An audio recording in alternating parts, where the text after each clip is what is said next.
What's up guys, Dylan Fulmer here, welcome back to the channel. Last time we talked about what shutter speed in photography is. This time we're talking about another key part, aperture. If you've ever wondered what the little F number in your camera means, stick around. This one's a game changer.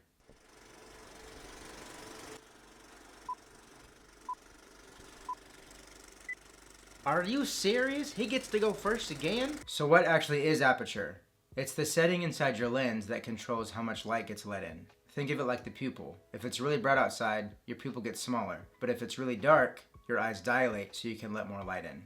Aperture works the same way. A wide aperture lets more light in, so it's great for dark scenes, while a narrow aperture is great for scenes that are super bright already. Now here's the confusing part. The smaller the number, the wider the aperture. So f1.8 is wide open, while f16 is tiny. The easiest way to remember it is this. The smaller the number, the wider the aperture is, and so the more light is let in. Now, aperture doesn't just affect light. It also affects depth of field, which is how much of your photo is in focus. Take for example these two photos. The one on the left has a wide aperture, or a small number, while the one on the right has a narrow aperture, or a big number. Wide apertures like f1.8 create a blurry background, which is great for portrait photography, whereas narrow apertures like f8 or f11 keep everything sharp, which is great for landscape photography. Pro tip, the wider your aperture, the more light gets let in, as I've already discussed.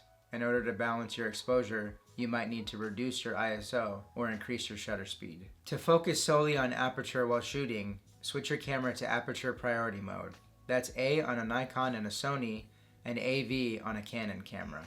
Then, adjust the dial on your camera to change the aperture or f-stops, and the camera will handle the rest, ISO and shutter speed.